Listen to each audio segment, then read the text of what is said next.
तो बच्चों last lecture तक हमारा क्या क्या हो गया, एनर्जी का कैलकुलेशन हमने किया है, ठीक है। काइनेटिक एनर्जी, पोटेंशियल एनर्जी, ये हमारा कैलकुलेशन हो चुका है, ठीक है। Elastic potential energy stored in a spring हमने पढ़ा था। अगर थोड़ा सा देख लें ग्रेविटेशनल पोटेंशियल एनर्जी, तो gravitational potential energy of system of 2 point masses, gravitational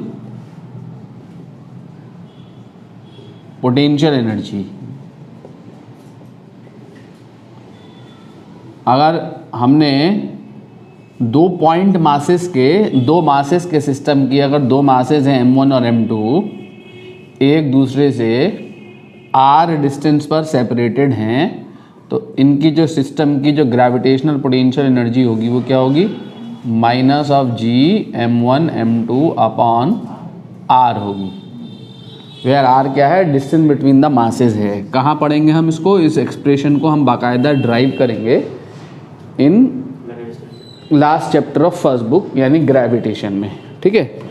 और gravitational potential energy of body GPE, GPE समझ जाओगे क्या है, gravitational potential energy of body on surface of earth.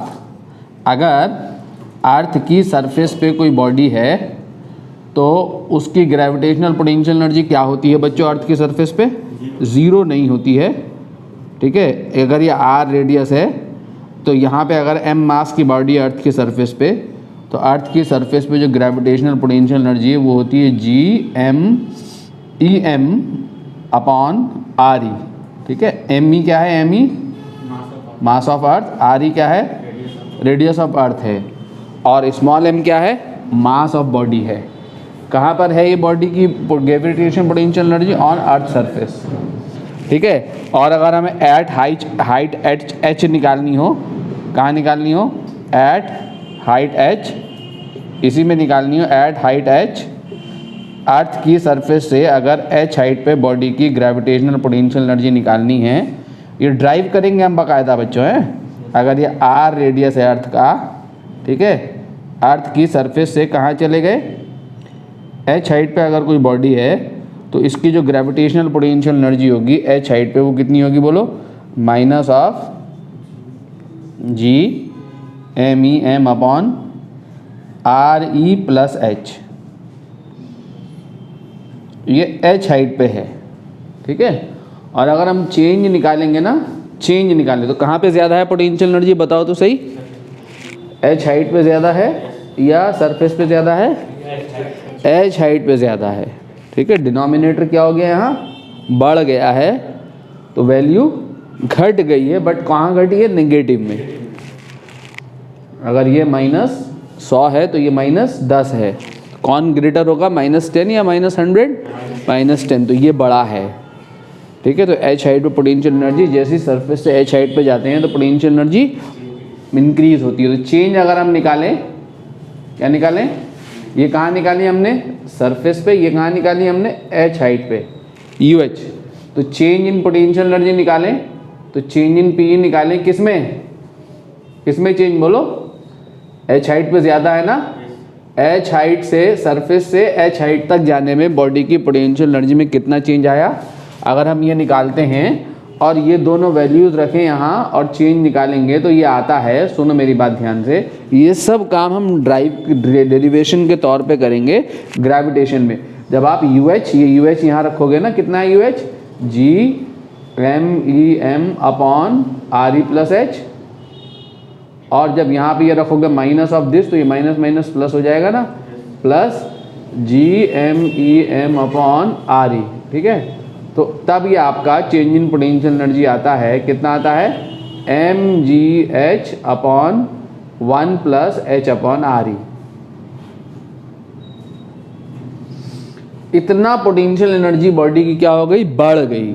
कहाँ बढ़ गई, h हाइट पे जाने में इतना पोटेंशियल एनर्जी में इंक्रीज हो गया, बॉडी की पोटेंशियल एनर्जी इतना इंक्रीज कर जाती है, ठीक है। इफ़ h जो है, h अगर लेस देन, मैंने कुछ ज़्यादा ही बता दिया आप लोगों को, ये बताने की ज़रूरत नहीं थी, यहाँ कन्फ्यूज़ हो जाओगे, ठीक है, ठीक है नहीं। ये बचाने की ज़रूरत नहीं थी, लेकिन चलो बता दिया तो बता दिया, ये ग्रेविटेशन में बताने का पार्ट है। तो अगर h क्या है, लेस देन आर ही है, इसको डिस्कशन को छोड़ दो भाई, इतना ही जानो है, h हाइट पे इतनी होगी, यहाँ पे इतनी होगी, या बता दूँ? अगर h लेस देन आर ही है तो h अपॉन आर ही क्या होगा, लेस देन 1 होगा ना। लेस देन 1 के लिए इसे नेग्लेक्ट कर दोगे तो डेल्टा U जो है वो क्या आएगा आपका, mgh, क्या आएगा, तो पोटेंशियल एनर्जी बढ़ गई, कितना बढ़ गई, mgh बढ़ गई। तो ग्राउंड से जब h हाइट पे जाते हैं तो ये mgh एक्चुअली में क्या होता है, mgh क्या होता है, इंक्रीज इन पोटेंशियल एनर्जी होती है। कब लगता है mgh फॉर्मूला, जब ये वाला केस होता है कि height attend by the body earth के रेडियस के कंपैरिजन में वेरी स्मॉल होती है, ठीक है। अगर आप कहाँ चले गए, अगर height comparable to the radius of the earth है, अर्थ का रेडियस 6400 किलोमीटर होता है, अगर आप 6400 किलोमीटर हाइट पे चले गए तो पोटेंशियल एनर्जी का फॉर्मूला, पोटेंशियल एनर्जी में इंक्रीज अब mgh नहीं होगा, क्या होगा, mgh upon 1 plus h upon R ही होगा, तब ये लगेगा फॉर्मूला, ठीक है। लेकिन हम 10, 20, 50, 100, 200, 400, 500 मीटर के लिए, 1000, 2000, 5000 मीटर के लिए क्या करते हैं, ये लगा देते हैं mgh,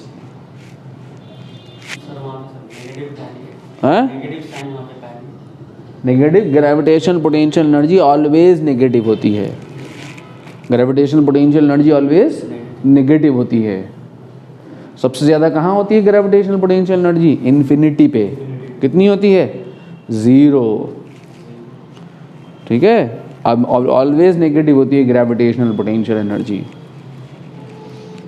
नेगेटिव साइन लिया गया है, ठीक है। ये जो mgh है ये क्या होता है, h हाइट पे जब हम बॉडी को लेके जाते हैं तो mgh क्या चीज़ होता है, इंक्रीज इन पोटेंशियल एनर्जी होता है, क्या होता है, इंक्रीज इन पोटेंशियल एनर्जी होता है। वो इतना पोटेंशियल एनर्जी h हाइट पे जाने पे बॉडी की इंक्रीज कर जाती है,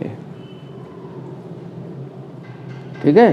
तो मैंने ये क्या निकाला है, चेंज निकाला है, किसमें चेंज निकाला है, सरफेस पे और h हाइट पे पोटेंशियल एनर्जी में चेंज निकाला है। कैसे आया है ये चेंज, समझ सकते हैं इसको, हैं, यहाँ से कॉमन लोगे, देखो क्या, अगर आप देखना ही चाहते हो, GMEM कॉमन ले लिया, मान लो अभी कुछ कॉमन नहीं ले सकता हूँ, तो नीचे क्या बचेगा, RE into R plus H, RE plus H LCM आ जाएगा,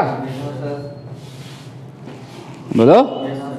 तो जब RE into R plus H LCM आएगा तो यहाँ पे क्या आएगा, यहाँ पे ये माइनस ये है ना, तो यहाँ क्या आएगा, RE प्लस H, फिर यहाँ पे, और यहाँ पे क्या आएगा, माइनस RE, माइनस RE आएगा ना ये, बोलो, ठीक है।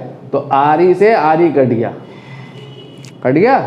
अब आपके पास यहाँ पे GME, RE तो है, एक RE इसमें से कॉमन ले लो ब्रैकेट में से, जब एक RE इसमें से निकालोगे तो ये क्या हो जाएगा, RE का स्क्वायर, ऊपर क्या बचेगा, h upon 1 plus h upon RE बचेगा, समझे कि नहीं।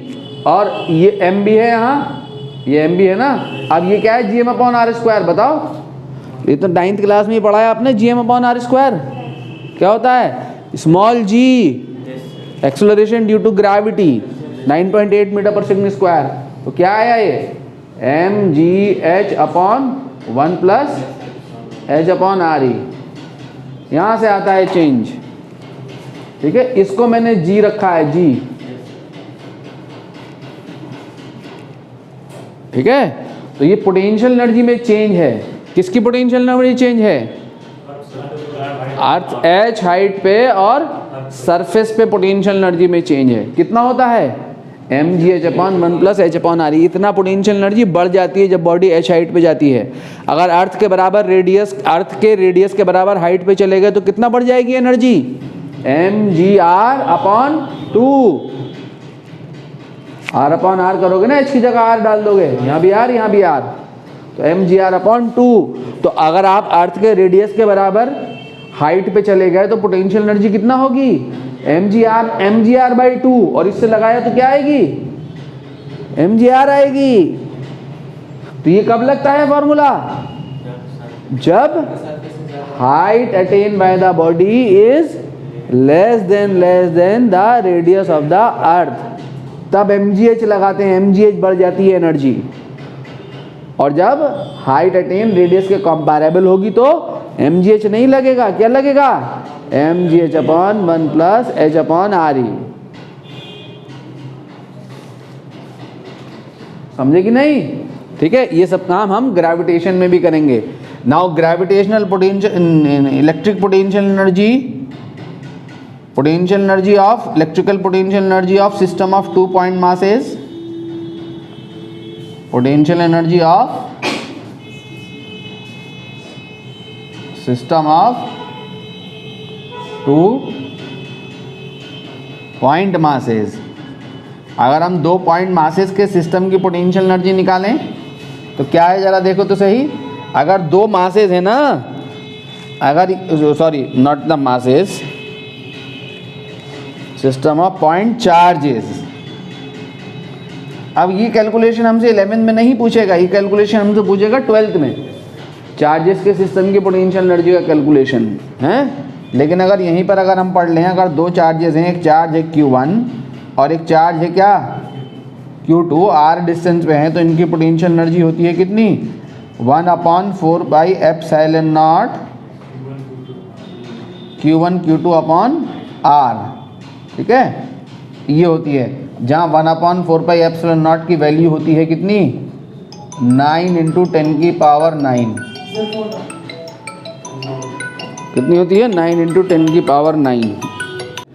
तो 1/4πε0 की वैल्यू जो है वो कितनी होती है, 9 × 10⁹ होती है। न्यूमेरिकल वैल्यू 9 × 10⁹ होती है, और यूनिट होती है क्या, न्यूटन मीटर स्क्वायर पर कूलम स्क्वायर। क्या होती है यूनिट, न्यूटन मीटर स्क्वायर पर कूलम स्क्वायर, ठीक है। वैल्यू याद रखो 9 × 10⁹, और ये 11th के पॉइंट ऑफ व्यू से नहीं पूछता है, 12th में ये एनर्जी का कैलकुलेशन पूछता है।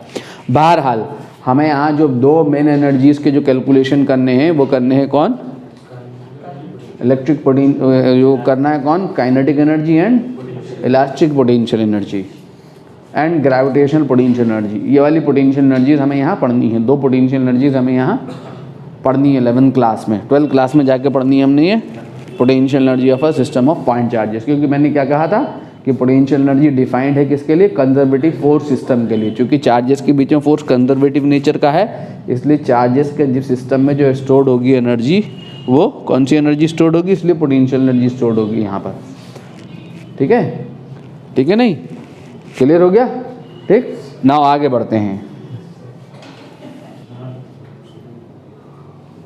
Now conservation of mechanical energy.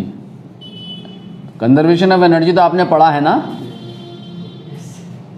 क्या है कंजर्वेशन ऑफ एनर्जी, हाँ, कंजर्वेशन ऑफ एनर्जी क्या है, ये एनर्जी कंजर्व रहती है। कंजर्व रहने का क्या मतलब, कि energy can neither be created nor be destroyed. क्या कर सकते हैं फिर, एक फॉर्म से दूसरी फॉर्म में कन्वर्ट कर सकते हैं एनर्जी को, ये तो कंजर्वेशन ऑफ एनर्जी है, ठीक है, जो वैलिड है, एप्लीकेबल है एवरीवेयर। जैसे अभी हमने लास्ट लेक्चर में एक क्वेश्चन देखा था कि h हाइट से एक बॉडी गिरी थी, उसकी पोटेंशियल एनर्जी 900 समथिंग थी, ग्राउंड जो वो 20 मीटर गिरने के बाद, ठीक है, 730 जूल एनर्जी क्या हो गई थी, लॉस, 980 जूल एनर्जी थी उसकी पोटेंशियल एनर्जी। तो ग्राउंड 20 मीटर गिरने के बाद उसकी 730 जूल एनर्जी एयर रेजिस्टेंस के अगेंस्ट लॉस हो गई थी, और 250 जूल उसमें काइनेटिक एनर्जी की फॉर्म में चली गई थी। तो h हाइट पे टोटल एनर्जी कितनी थी बॉडी में, 980 जूल क्या थी, पोटेंशियल एनर्जी थी, लास्ट लेक्चर का क्वेश्चन था। और जब 20 मीटर गिर गई तो इसका 700 जूल तो लॉस हो गया, और बाकी बचा हुआ 250 जूल बॉडी में स्टोर्ड रह गया, किस फॉर्म में, काइनेटिक एनर्जी की फॉर्म में। अगर लॉस नहीं हुआ होता तो ये सारी की सारी पोटेंशियल काइनेटिक में कन्वर्ट हो गई होती, ठीक है, तो यहाँ एनर्जी कंजर्व है, h हाइट पे एनर्जी और 20 मीटर गिरने के बाद एनर्जी दोनों क्या हैं, सेम है। लॉस और काइनेटिक एनर्जी का सम h हाइट में पोटेंशियल एनर्जी के इक्वल है। ठीक है, ये तो कंजर्वेशन ऑफ एनर्जी था। कंजर्वेशन ऑफ मैकेनिकल एनर्जी क्या है बच्चों? मैकेनिकल एनर्जी क्या होती है? Sum of potential energy and kinetic energy. ये पोटेंशियल एनर्जी और काइनेटिक एनर्जी का सम कांस्टेंट बना रहता है। कब? किसी भी बॉडी की मैकेनिकल एनर्जी कांस्टेंट रहती है। कब? जब only conservative forces are acting on the system.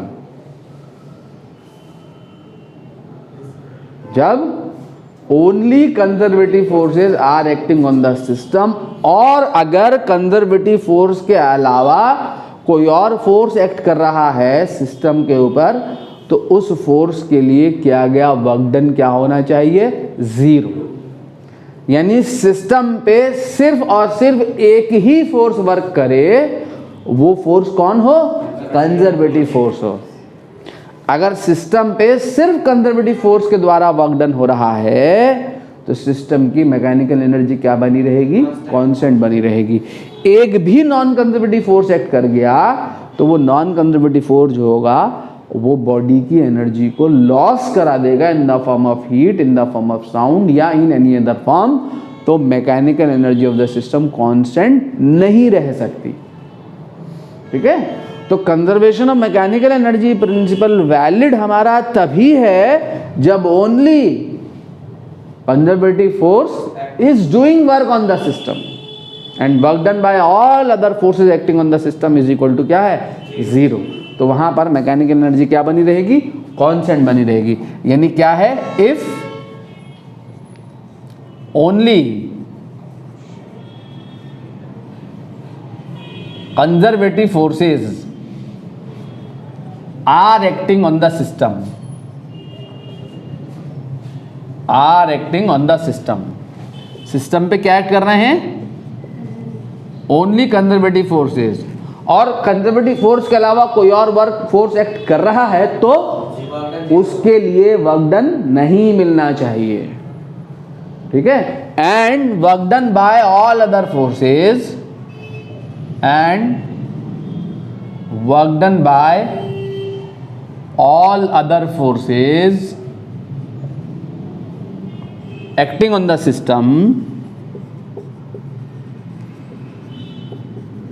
acting on the system is 0. Then mechanical energy जो कि क्या है? मैकेनिकल एनर्जी जो कि क्या है? काइनेटिक एनर्जी और पोटेंशियल एनर्जी का सम। ठीक है, then mechanical energy of system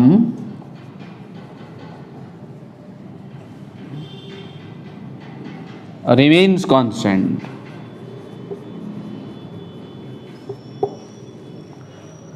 ठीक है, सिस्टम की जो मैकेनिकल एनर्जी है वो क्या बनी रहेगी? हैं? टोटल एनर्जी में तो अगर और भी एनर्जीज आ सकती हैं, टोटल एनर्जी में तो और भी एनर्जी आ जाती है। टोटल एनर्जी भी कह सकते हैं। जब सिस्टम पे खाली यही 2 एनर्जी एक्ट कर रही है तो यही टोटल एनर्जी हो जाएंगी। बॉडी में अगर यही 2 एनर्जी हैं, पोटेंशियल और काइनेटिक, तो वो टोटल एनर्जी हो जाएंगी। टोटल एनर्जी भी कह सकते हैं। ठीक है, तो मैकेनिकल एनर्जी क्या बनी रहेगी? कांस्टेंट। तो mechanical energy conservation principle is not valid everywhere. याद रहे, ये कहाँ वैलिड, कब वैलिड है? जब सिस्टम से एनर्जी लॉसेस नहीं हो रहे। एनर्जी लॉसेस कब नहीं होंगे? जब सिस्टम में ओनली कंजर्वेटिव फोर्स वर्क कर रहा होगा, तब एनर्जी लॉसेस नहीं होंगे। इसका प्रूफ देख सकते हैं। ठीक है, इसको अगर हम देखें, इसका प्रूफ भी देख सकते हैं ना। देखो कैसा आता है ये, अगर हम चेक करना हो तो according to work energy theorem, work energy theorem क्या कहती है? Work done by all the forces acting on the body is equal to change in kinetic energy of the body. ठीक है, ये कब वैलिड है? जब सिर्फ कंजर्वेटिव फोर्स एक्ट कर रहा, कंजर्वेटिव फोर्स सिस्टम पे वर्क कर रहा हो, बाकी जो फोर्सेस एक्ट कर रहे हैं उनके लिए वर्क डन क्या हो, जीरो। जीरो कॉन्स्टेंट नहीं मेरे लाल, जीरो। वर्क कौन कर रहा हो सिस्टम पे, ओनली कंजर्वेटिव फोर्स। तो क्या लगेगी वर्क एनर्जी थ्योरम कि work done by conservative force, बाकी फोर्सेस वर्क नहीं कर रहे, only conservative, C is conservative, work done by conservative force is equal to क्या, final kinetic energy minus initial kinetic energy. कहोगे? और हमने क्या बताया था कि वर्क डन जो है, work done by force, conservative force किसके इक्वल होगा, मैंने बताया था ना कि चेंज इन पोटेंशियल एनर्जी जो है वो किसके इक्वल होती है, minus of work done by conservative force. बताया था, बोलो हैं? तो इसका मतलब work done by conservative force किसके इक्वल होगा, minus of change in potential energy के। तो इसकी जगह क्या लिख सकता हूं, minus of change in potential energy is equal to change in kinetic energy है। Minus of change in potential energy का मतलब final potential energy minus initial potential energy is equal to final kinetic minus initial kinetic energy. Change in kinetic energy minus से multiply करो, minus u f plus u i is equal to k f plus k i. ये आ गया। यहाँ से आप देखो तो सही क्या हो रहा है, के एफ प्लस यू एफ, ये दोनों एक तरह इधर जाके प्लस हो जाएगा ना, kinetic energy, final kinetic energy plus final potential energy is equal to initial kinetic energy plus initial potential energy. यानी मैकेनिकल एनर्जी जो है, इससे क्या पता लग रहा है, इससे ये पता लग रहा है कि mechanical energy of the system जो है वो क्या है, यहाँ रिमेन्स कांस्टेंट। कब कब, जब only this conservative force is doing work on the system. अगर कोई और फोर्स ने वर्क कर दिया तो मैकेनिकल एनर्जी जो है अब कांस्टेंट बनी नहीं रह सकती। ठीक है, जितना काइनेटिक एनर्जी घटेगी उतना ही पोटेंशियल एनर्जी बढ़ जाएगी, जितना पोटेंशियल एनर्जी घटेगी उतना ही काइनेटिक एनर्जी बढ़ जाएगी, सच दैट दोनों का सम ऑलवेज क्या बना रहेगा, कांस्टेंट। कब, जब only conservative force is doing work on the system and work done by all other forces acting on the system जो है वो क्या है, जीरो। ठीक है, तो mechanical energy of the system जो है वो क्या बनी रहती है, कांस्टेंट बनी रहती है।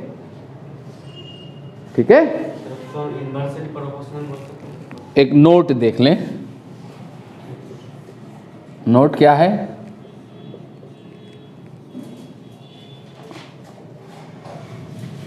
कि conservation of mechanical energy can be applied only when, अगर आपको देखो, अगर आपको सिस्टम पे फोर्स ऑफ फ्रिक्शन लगता हुआ दिख रहा है या एयर रेजिस्टेंस लगता हुआ दिख रहा है तो बात समझ लीजिएगा, अब यहाँ पे कंजर्वेशन ऑफ मैकेनिकल एनर्जी नहीं लग सकता है। ठीक है, तो क्वेश्चन कैसे होगा, ठीक है, conservation of mechanical energy valid applicable नहीं है हर जगह पर, उसी जगह पे एप्लीकेबल है जहाँ पर ओनली कंजर्वेटिव फोर्स वर्क कर रहा होगा सिस्टम पे। ठीक है, एक भी नॉन कंजर्वेटिव फोर्स एक्ट किया तो ये नहीं लगेगा। ठीक है, तो क्या लगेगा, वर्क एनर्जी थ्योरम लगेगी। Work energy theorem is applicable everywhere, याद रखें। Work done by all the forces is equal to change in kinetic energy of the body. ठीक है, कि can be applied only when क्या, conservative force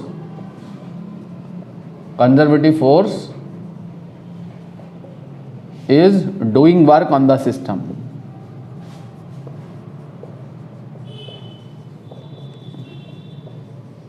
and work done by all other forces acting on the system is zero। बाकी के जो forces है वो system पे वर्क नहीं कर रहे हैं। ठीक है, ठीक है, या कोई भी नॉन कंजर्वेटिव फोर्स एक्ट होता हुआ दिख रहा हो तो भी नहीं लगेगा, एयर रेजिस्टेंस या फोर्स ऑफ फ्रिक्शन, तो वो वर्क कर देगा, एनर्जी को लॉस करा देगा।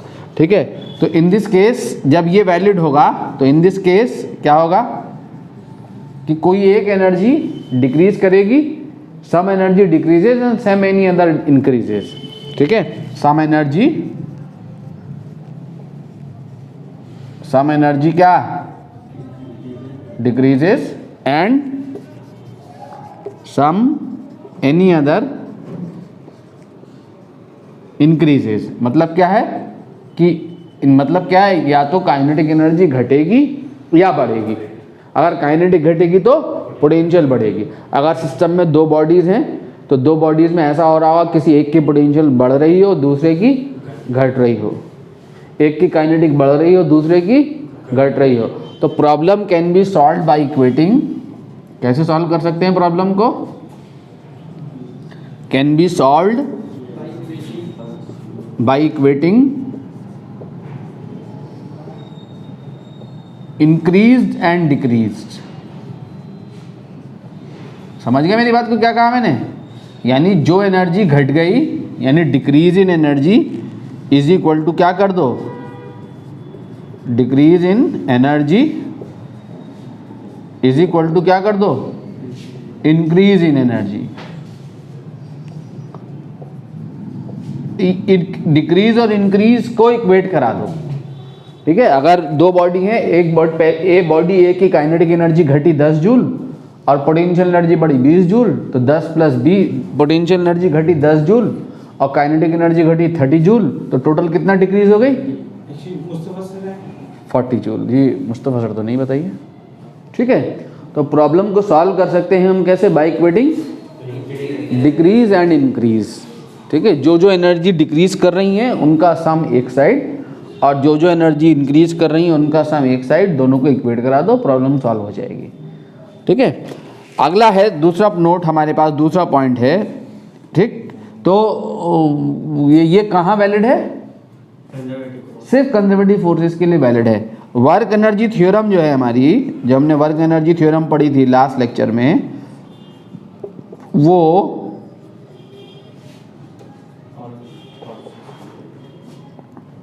इज वैलिड और एप्लीकेबल एवरीवेयर। तो आप जो को कुछ ना समझ में आ रहा हो, ठीक है, आप वर्क एनर्जी थ्योरम लगा के प्रॉब्लम को एवरीवेयर सॉल्व कर सकते हैं। ठीक है, ये एवरीवेयर वैलिड है, whether conservative force is acting on the system, non conservative force is acting on the system, और कोई और फोर्स एक्ट कर रहा हो, this theorem is valid everywhere. यानी जो ये प्रॉब्लम है कंजर्वेशन और मैकेनिकल एनर्जी की, जो प्रॉब्लम है वो वर्क एनर्जी थ्योरम से भी सॉल्व होंगी, इससे भी सॉल्व हो जाएंगी। तो वर्क एनर्जी थ्योरम हर जगह लगा सकते हैं। क्लियर बच्चों? ठीक है, ओके। ये सुनो मेरी बात को ध्यान से। ये क्वेश्चन है आपके सामने, अगर यहाँ पे एयर रेजिस्टेंस को कंसिडर कर लिया जाए और या इस टेबल पे फ्रिक्शन को कंसिडर कर लिया जाए, ठीक है, तो conservation of mechanical energy valid नहीं रह सकता है।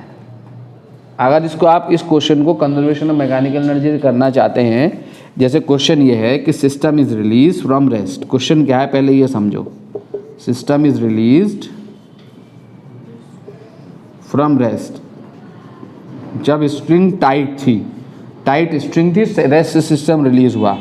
स्ट्रिंग कैसी है यहाँ? इनएक्सटेंसिबल एंड मासलेस, और इसको हमने क्या कंसिडर कर लिया? स्मूथ। ठीक है, find speed of both the block, both blocks when block of mass 2 kg descended मतलब नीचे आ गया, कितना? बाय हाइट कितना मीटर? 2 मीटर ले लो, कुछ भी ले लो, 2 मीटर ले लिया मैंने। जी की वैल्यू ले लो 10। ठीक है, जब ये 2 kg का ब्लॉक 2 मीटर नीचे आ गया, रेस्ट से रिलीज हुआ सिस्टम, तो इन दोनों ब्लॉक की स्पीड बतानी है। तो अगर इस ब्लॉक की स्पीड v है तो इसकी भी v होगी ना, दोनों कनेक्टेड सिस्टम है। स्ट्रिंग से कनेक्टेड है, इनएक्सटेंसिबल एंड मासलेस स्ट्रिंग से कनेक्टेड है, दोनों की स्पीड v होगी, सेम स्पीड से चल रहे होंगे, तो ये v बतानी है। तो इसको v को बताने के लिए मेरी बात सुनो ध्यान से, यहाँ पे कौन कौन से फोर्सेस लग रहे हैं, देखो एक तो लग रहा होगा यहाँ टेंशन, एक यहाँ टेंशन, एक ये टेंशन और एक ये टेंशन, देखा, और एक कौन लगेगा यहाँ, इसका mg, और ये नॉर्मल फोर्स r। अब मेरी बात सुनो ध्यान से, एक क्या आएगा नॉर्मल फोर्स r। अब अगर आप ध्यान से देखोगे तो यहाँ पे जो वर्क कर रहा है वो कौन कर रहा है, सिर्फ इसका mg वर्क करेगा। ये दोनों, ये टेंशन के लिए, दोनों टेंशन के लिए वर्क डन क्या होगा ऑन बोथ द ब्लॉक, 0। पिछले लेक्चर में हमने देखा था net work done by the tension जो है ऑन द सिस्टम क्या होता है, 0। तो टेंशन के लिए कोई वर्क नहीं, ये नॉर्मल फोर्स और इस ब्लॉक के डिस्प्लेसमेंट के बीच में एंगल 90 डिग्री होगा, तो ये mg और ब्लॉक के डिस्प्लेसमेंट के बीच में एंगल 90 डिग्री होगा। तो इन दोनों फोर्सेस के लिए वर्क डन 0, टेंशन के लिए वर्क डन 0, सिर्फ इसका mg वर्क करेगा। और mg कौन है, कंजर्वेटिव फोर्स है, तो सिस्टम पे सिर्फ कंजर्वेटिव फोर्स एक्ट कर रहा है जो वर्क कर रहा है, ठीक है, कोई नॉन कंजर्वेटिव फोर्स एक्ट कर ही नहीं रहा। जब नॉन कंजर्वेटिव फोर्स एक्ट करता हुआ ना दिखे तो conservation of mechanical energy valid है। कैसे वैलिड है कंजर्वेशन ऑफ मैकेनिकल एनर्जी, ऐसे वैलिड है, डिक्रीज और इंक्रीज को इक्वेट करा के सॉल्व कर सकते हैं, ठीक है। जब ये ब्लॉक यहाँ पे चलेगा इस सेम लेवल पे, तो इसकी पोटेंशियल एनर्जी में तो कोई चेंज नहीं आएगा। जब ये नीचे को गिरेगा तो इसकी पोटेंशियल एनर्जी घट जाएगी, तो इसकी पोटेंशियल एनर्जी घटेगी, ठीक है, और इसकी स्पीड बढ़ी, इसकी स्पीड बढ़ी, तो इसकी काइनेटिक एनर्जी बढ़ेगी, इसकी काइनेटिक एनर्जी बढ़ेगी। तो क्या आएगा, क्या होगा, क्वेश्चन कैसे होगा, मैकेनिकल एनर्जी कंजर्वेशन से, कि decrease in potential energy of 2 kg block is equal to क्या, increase in kinetic energy of 5 kg plus 2 kg, ठीक है। इसकी काइनेटिक एनर्जी में इंक्रीज प्लस इसकी काइनेटिक एनर्जी में इंक्रीज, जितना इसकी पोटेंशियल एनर्जी घटेगी वो पोटेंशियल एनर्जी कहाँ चली जाएगी, इन दोनों में काइनेटिक की फॉर्म में चली जाएगी, ठीक है। तो डिक्रीज कितना हुआ, कितना नीचे गिरा है, 2 मीटर, तो डिक्रीज कितना हुआ, 2 kg का ब्लॉक है तो mgh, तो 2gh बराबर kinetic energy half mv square, m is 5 + 2 × v square,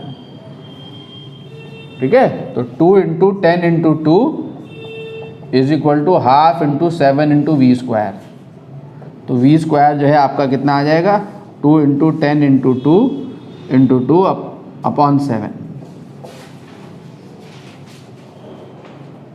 ठीक है। ये आपका आंसर, जितना भी आंसर आ जाता है निकल के,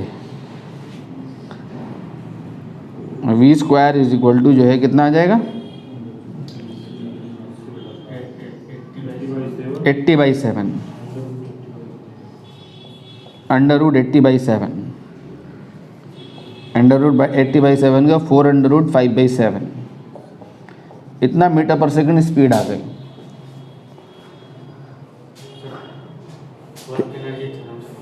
हाँ, अभी इन्होंने कहा वर्क एनर्जी थ्योरम से बता दो उसको, तो उसको वर्क एनर्जी थ्योरम से कर लो। तो और देखो, ये तो हमने क्या लगाया यहाँ, ये हमने क्या लगाया, कंजर्वेशन ऑफ मैकेनिकल एनर्जी लगाया। तो work done by all the forces acting on the body is equal to change in kinetic energy of the body. तो देखो, work done by this 2 kg block, ठीक है, 2 kg का जो wait है mg work करेगा ना, mg कहाँ है, नीचे को, डिस्प्लेसमेंट कहाँ है, नीचे को, तो फोर्स और डिस्प्लेसमेंट के बीच में एंगल कितना हो गया, हाँ, तो वर्क डन बाय कितना, 2g,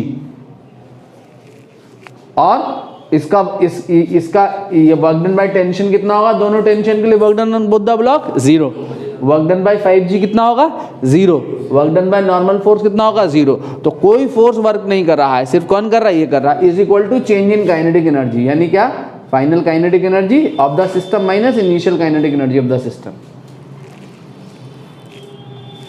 ठीक है। वर्क डन कितना हुआ, क्या करा, लगा रहे वर्क एनर्जी थ्योरम, ठीक है।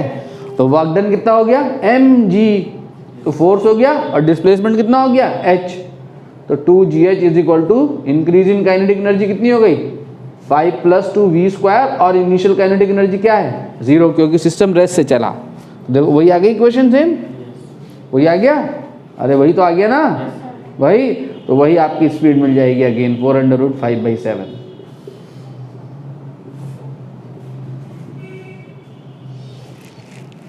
इक्वेशन वही बनेगी। तो आप वर्क एनर्जी थ्योरम से प्रोसीड करें या कंजर्वेशन ऑफ मैकेनिकल एनर्जी से करें,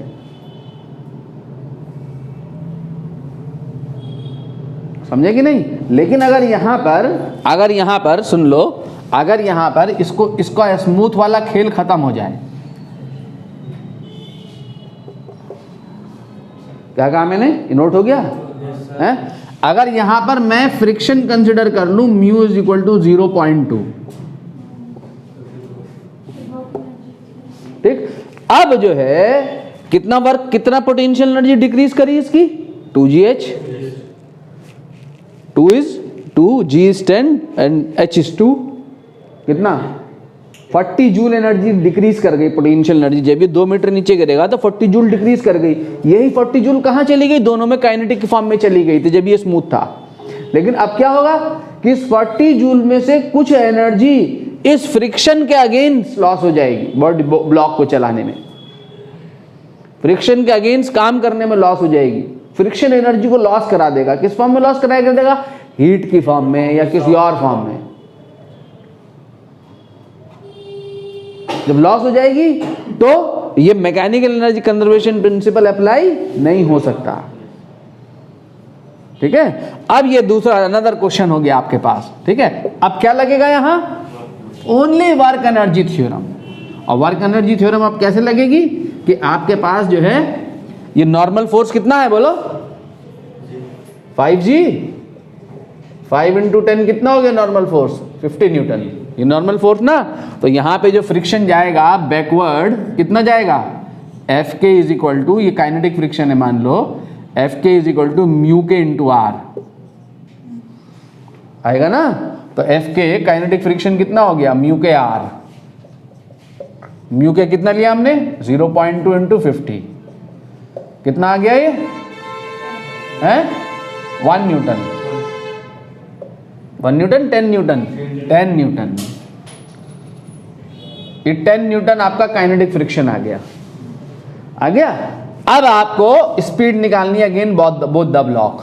तो अब आप यहां पे सिर्फ वर्क एनर्जी थ्योरम लगा सकते हो, क्योंकि आपको क्लियरली दिख रहा है कि यहां पर जो है सिस्टम पे नॉन कंजर्वेटिव फोर्स यानी फोर्स ऑफ फ्रिक्शन एक्ट कर रहा है, तो कंजर्वेशन ऑफ मैकेनिकल एनर्जी नहीं लगाया जा सकता, ठीक।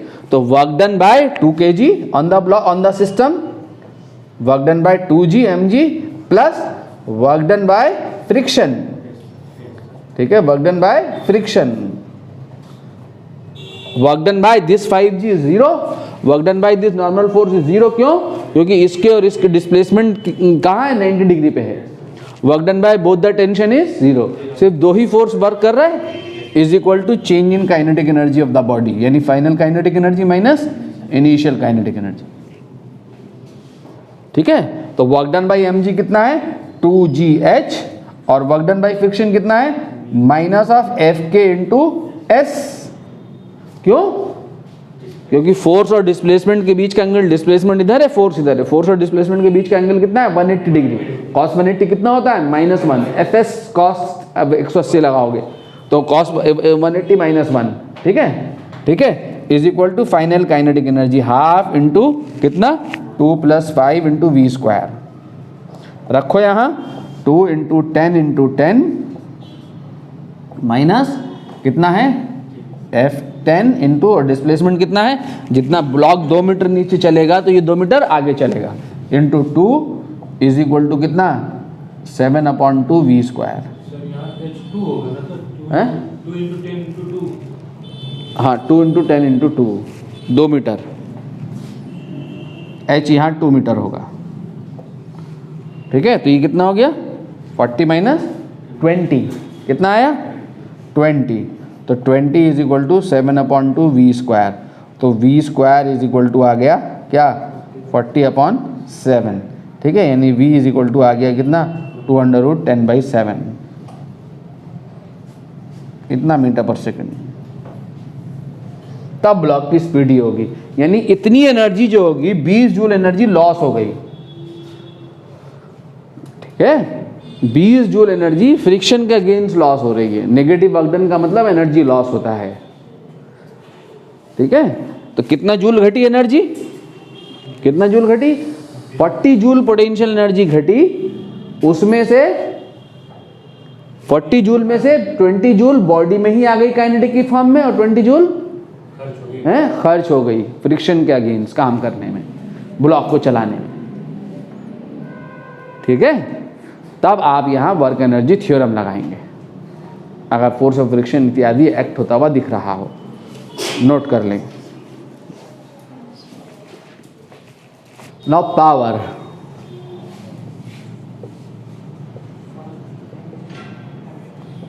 रेट ऑफ डूइंग वर्क,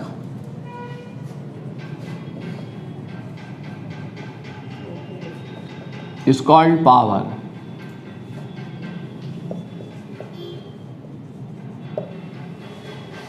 ठीक है। पावर अगर हमें निकालना है तो क्या होगी ये, instantaneous power, instantaneous, P is equal to dW upon dt। और एवरेज पावर निकालनी हो तो एवरेज पावर कैसे निकलती है, टोटल वर्क डन अपॉन इस वर्क डन को होने में लगा टोटल टाइम, ये एवरेज पावर होती है, ठीक है। तो यहाँ पे अगर हम वर्क डन क्या होता है हमारा, F डॉट S, तो P इज इक्वल टू क्या हो जाएगा, F dot into D S upon D T. अगर कांस्टेंट फोर्स है हमारा तो कांस्टेंट का तो डिफरेंशिएशन होगा नहीं ना, बाहर आ जाएगा। तो P is equal to F dot V, ठीक है। F डॉट V का मतलब क्या, F V cos theta, F V cos theta. Negative भी हो सकती है पावर और पॉजिटिव भी हो सकती है। नेगेटिव पावर का क्या मतलब है कि बॉडी से एनर्जी के लॉसेस, एनर्जी के लॉस हो रहे हैं, ठीक है, एनर्जी डिक्रीज कर रही है। ये वो पावर बॉडी की एनर्जी को डिक्रीज करा रहा है, बॉडी की स्पीड घट रही है अगर नेगेटिव पावर है तो। और पॉजिटिव पावर है तो मतलब इंक्रीज हो रहा है, ठीक है। और जीरो पावर मतलब अब फोर्स और वेलोसिटी कितने एंगल पे होंगे, 90 डिग्री पे होंगे,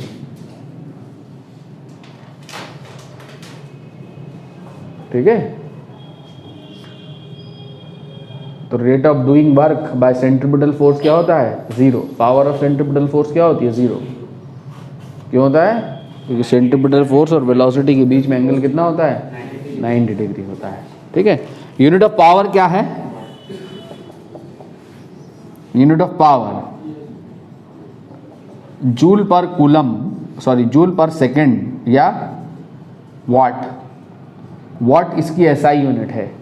और एक ओल्डर यूनिट है, एक और यूनिट है जिसका नाम क्या है, हॉर्स पावर, जिसको किससे डिनोट करते हैं, एचपी से।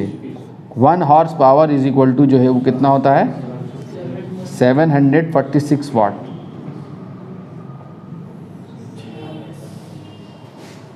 ठीक है, 746 वाट।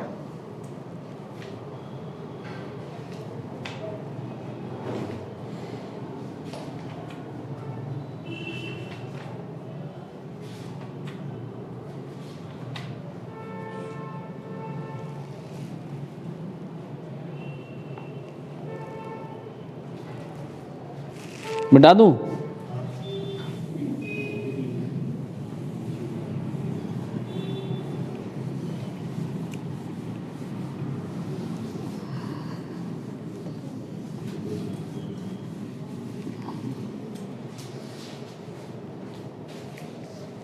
क्या है question, a body is initially at rest, it undergoes one dimensional motion with constant acceleration, the power delivered to it at time t is proportional to, क्या है बताइए, टाइम टी पे जो पावर डिलीवर्ड होगी वो किस चीज़ के प्रोपोर्शनल होगी, ये बताना है।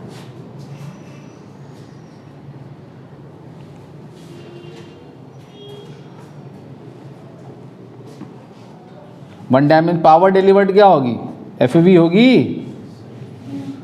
Force into velocity. बोलो, तो फोर्स कितना होगा, F is equal to m a. कौन सा एक्सेलरेशन है यार, और जब कांस्टेंट एक्सेलरेशन होगा तो वेलोसिटी कितनी होगी, v is equal to u plus at लगाओगे ना, है v is equal to u plus at, तो वेलोसिटी कितनी होगी कांस्टेंट एक्सेलरेशन के लिए, कांस्टेंट एक्सेलरेटेड मोशन की इक्वेशन लगाओगे v is equal to at. जब आप v is equal to at लगाओगे यहाँ तो कितना आ गया a इंटू टी, वेलोसिटी हो गई 80, एक्सेलरेशन क्या है यहाँ कांस्टेंट है, तो p इज इक्वल टू क्या हो गया m a स्क्वायर t आ गया। तो देखो एक्सेलरेशन भी कांस्टेंट, मास भी कांस्टेंट है, तो ये सारा टर्म कांस्टेंट आ गया। तो पावर किसके प्रोपोर्शनल है, t के, टाइम के, तो power is proportional to time.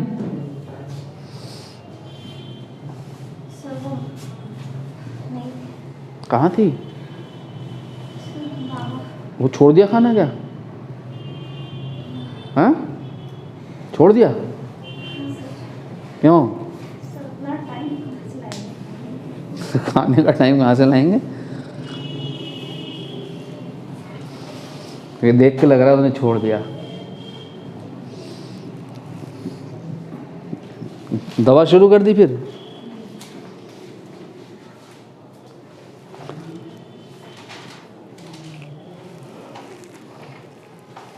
ठीक है।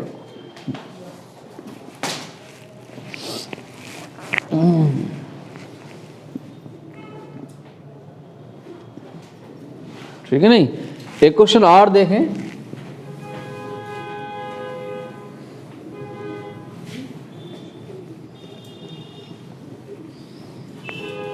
बॉडी इज मूविंग, क्या है question, A body is moving unidirectionally under the influence of a source of constant power। देखो वहां क्या कांस्टेंट था पिछले क्वेश्चन में, एक्सेलरेशन, यहाँ क्या कांस्टेंट है, power. It's displacement in time t is proportional to, वहां क्या निकालना था, पावर निकालना था। पावर किसके प्रोपोर्शनल होगी, यहाँ क्या निकालना है, डिस्प्लेसमेंट किसके प्रोपोर्शनल होगा, हैं t के प्रोपोर्शनल होगा। कैसे आया भाई,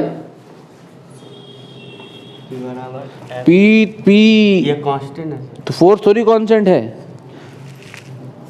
अरे पी में फोर्स थोड़ी कांस्टेंट है भाई, पावर कांस्टेंट है, फोर्स और वेलोसिटी का प्रोडक्ट कांस्टेंट है, तो फोर्स और वेलोसिटी वेरिएबल होंगे, इसका मतलब तभी तो पावर कांस्टेंट रह सकती है, क्योंकि वेलोसिटी पे तो चेंज आ ही रहा है, तो जितना चेंज वेलोसिटी में आ रहा है उतना ही चेंज फोर्स में आ रहा है। वेलोसिटी डबल हो रही होगी तो फोर्स आधा हो रहा होगा, ऐसे ही कुछ हो रहा होगा ना। अगर पावर जो है फोर्स इंटू वेलोसिटी है, ठीक है, पावर जब आप अप्लाई कर रहे हैं तो बॉडी की स्पीड बढ़ रही होगी, स्पीड अगर डबल हो रही होगी तो फोर्स आधा हो जा रहा होगा, तो सो दैट दोनों का प्रोडक्ट सेम रहा होगा, ऐसा कुछ हो रहा होगा।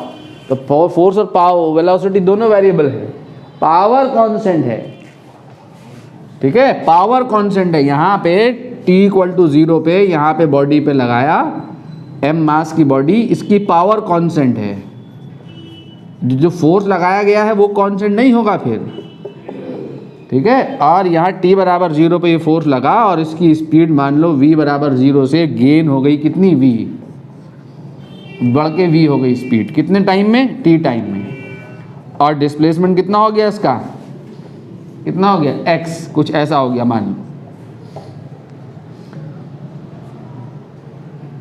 ठीक है। x इज इक्वल टू 0 से बॉडी कहाँ चली गई, x is equal to x पे चल गई, तो ये x निकालना है, डिस्प्लेसमेंट x हो गया बॉडी का, तो ये x निकालना है। तो बॉडी पे फोर्स लगाया तो काइनेटिक एनर्जी गेन हुई ना, तो energy gain in time t जो है वो क्या होगी, work done, work done is equal to क्या हो जाएगा, चेंज इन काइनेटिक एनर्जी हो जाएगा ना। अरे वर्क एनर्जी थ्योरम लगा सकते हो, तो वर्क डन कितना हो गया, वर्क डन बाय फोर्स कितना होगा, है पावर इनटू टाइम ले लो, पावर के टर्म में लाना है, टी टाइम में, work done in time T होगा, क्योंकि टी टाइम में हमें चाहिए, टी चाहिए, power into time is equal to change in kinetic energy. Change in kinetic energy क्या, half M V square, initial क्या 0, ठीक है। तो v कितना आ गया, v कितना आ गया बोलो, 2 pt by m under root 2 p upon m into under root t. ऐसा ही आ गया कुछ। t मैंने अलग निकाल दिया, टाइम बताना है मुझे, क्या बताना है, स्पीड डी एक्स बताना है, x। तो इस v से मुझे x मिलेगा, कैसे मिलेगा, इस v को क्या लिख सकता हूं मैं, dx by d t is equal to under root 2p upon m into under root t. तो dx इज इक्वल टू जो है वो क्या हो गया, under root 2p upon m into under root t into d t, ठीक है। अब इसको उठा के इंटीग्रेट कर दो, t इक्वल टू 0 पे क्या थी पोजीशन बॉडी की, 0 है, और t टाइम पे पोजीशन कितनी हो गई, x। तो x ही तो निकालना है, तो यहाँ से dx का इंटीग्रेशन होगा x, तो x आया यहाँ से अंडर रूट 2p अपन m आया यहाँ से, और ये कितना है, t की पावर हाफ, तो t की power half plus 1, half plus 1 कितना हो गया, 3/2 अपॉन 3/2। लिमिट लग गई कहाँ से कहाँ तक, 0 से लेकर t तक। तो x आ गया आपका 2/3 under root 2p upon m into t to the power 3/2। ये आपकी पोजीशन है बॉडी की। तो x किसके प्रोपोर्शनल है, t की पावर 3/2 के।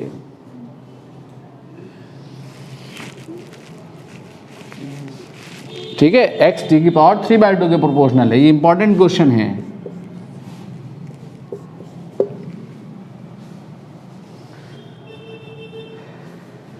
g की वैल्यू ले लो 9.8। क्वेश्चन आ गया समझ में, हाँ जी। A pump on the ground floor of a building can pump up water to fill a tank of volume 30 meter cube in 15 minutes. If the pump is 40 meter above the ground and the efficiency of the pump is 30%, not pump, tank is tank. If tank is, tank कहाँ है, 40 metre above the ground, ground से कहाँ है ऊपर, 40 metre above है, and the efficiency of the pump is 30%। Pump ground floor पे है, tank 40 metre height पे है ग्राउंड से, ठीक है। Efficiency is 30%। How much electrical power is consumed by the pump, pump की एफिशिएंसी 30% है। 30% एफिशिएंसी का मतलब जितना वो इलेक्ट्रिकल एनर्जी कंज्यूम करता है, उस इलेक्ट्रिकल एनर्जी का 30% एनर्जी ही वाटर को पंप करने में यूटिलाइज होती है। बाकी 70% एनर्जी क्या हो जा रही है, लॉस्ट। पंप में, साउंड में, पंप गर्म हो जाता है हीट में, ठीक है, इन सब चीज़ों में लॉस्ट हो जा रही। तो क्या भाई साहब समझ रहे हैं ना, ये आपका ग्राउंड फ्लोर है, ये आपका 40 मीटर की हाइट पे ये पानी का टैंक है, इसे फिल करना है। ये पानी का टैंक है, ये पंप है आपका, ये पंप है ग्राउंड फ्लोर पे, और ये पानी को पंप कर रहा है यहाँ से, ये ऐसे पानी को पंप कर रहा है, मान लो यूँ, ये पानी यहाँ पे जा रहा है, ये पानी भर गया। कितनी हाइट पे है ये, 40 मीटर हाइट है इसकी। कितना मीटर क्यूब है volume, volume of the water कितना है, 30 मीटर क्यूब पानी भरना है।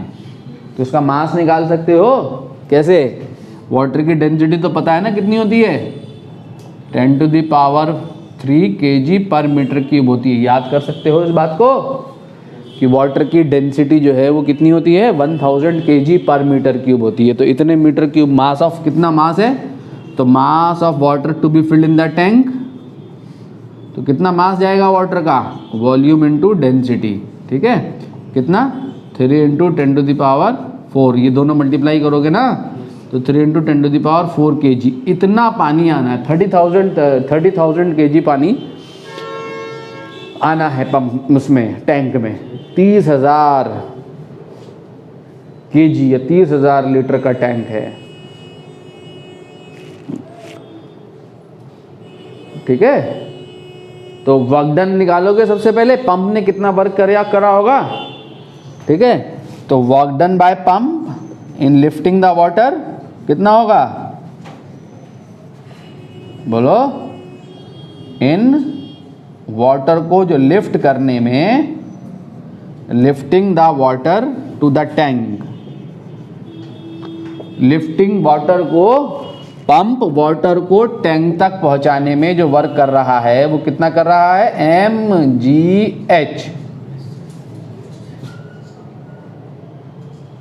है जी। m कितना है 3 इंटू 10⁴, g कितना है 9.8 और h कितना है 40 है, ठीक है। g की वैल्यू अगर 10 भी लेना चाहो तो ले सकते हो। तो ये आएगा 1.176, ये आएगा 1.176 इंटू 10⁷ जूल।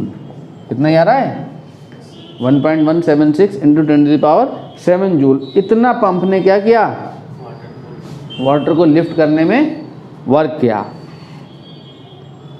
ठीक है। ये क्या हो गई आपकी, हैं, क्या निकालना है, पावर निकालनी है, ठीक है। तो आउटपुट पावर निकाल सकते हो पंप की। इतना वर्क डन करा, और इतना वर्क डन कितने मिनट में करा है, 15 मिनट में। अरे इतना पानी 15 मिनट में भरा गया ना। कह रहा है कि a pump on the ground floor of a building can pump a water to fill a tank of 30 metre cube in 15 minute, ठीक है। तो output power of pump, output mechanical power, output mechanical power of pump कितनी हो गई, power out is equal to work done upon time. तो 1.176 into 10⁷, 15 minute, minute को किस में कन्वर्ट कर दोगे, सेकंड में। और सेकंड में कन्वर्ट करने के लिए किससे मल्टीप्लाई करते हैं, 60 से मल्टीप्लाई करते हैं। तो ये आपका आएगा 13.07 इंटू 10⁻³ वाट। कितना आएगा 13.07 इंटू 10⁻³ वाट, या 13.03 किलोवाट, 07 किलोवाट, ठीक है। ये क्या थी आपकी आउटपुट पावर थी। हमें क्या निकालना है, इनपुट इलेक्ट्रिकल पावर निकालनी है। नाउ एफिशिएंसी का फॉर्मूला आपके पास क्या होता है, एफिशिएंसी का फॉर्मूला याद करेंगे। एफिशिएंसी ईटा क्या होती है, power output upon power input into 100, ये एफिशिएंसी है, ठीक है। एफिशिएंसी 1 कब होगी, 100% कब होगी, जब जितनी इनपुट इलेक्ट्रिकल पावर है, इनपुट पावर क्या है, इलेक्ट्रिकल पावर जो फेड कर रहा है पंप को जो इलेक्ट्रिक पावर फेड कर रहे हैं वो इनपुट पावर है, इनपुट इलेक्ट्रिकल पावर वही निकालनी है।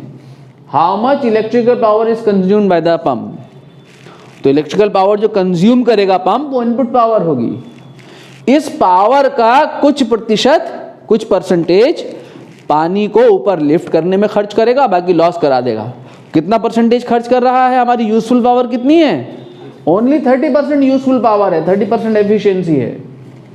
पावर आउटपुट हमें 30% मिल रहा है, बस ये पावर आउटपुट है, ठीक है। तो पावर इनपुट कितनी हो जाएगी, पावर इनपुट कितनी हो जाएगी बोलो, power output upon eta into 100,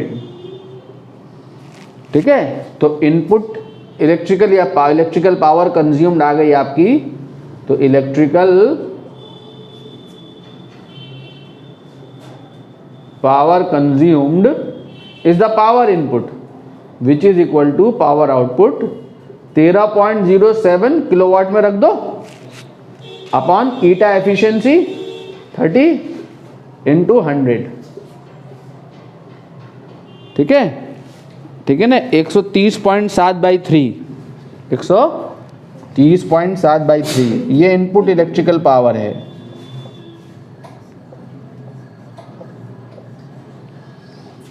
ये आपकी इनपुट इलेक्ट्रिकल पावर है 43.6 किलोवाट। कितनी आएगी? सॉल्व करके 43.6 किलोवाट। तो आपके पास कितने किलोवाट है इनपुट पावर? इनपुट पे कितनी पावर, इलेक्ट्रिकल पावर कितनी कंज्यूम हो रही है? 43.6 किलोवाट पावर कंज्यूम हो रही है। इतनी पावर पानी को ऊपर लिफ्ट करने में खर्च हो रही है, बाकी लॉस हो रही है। तो इतना टैंक भरने में टोटल पावर कंजम्पशन ये हो रहा है। इसमें से इतना टैंक को भर रहा है, बाकी लॉस हो जा रहा है 70% इसका। क्या टाइम हुआ है? 4:43। ठीक है नहीं? ठीक है, ऐसे आप जो है आसानी से चीज़ों को कर सकते हैं।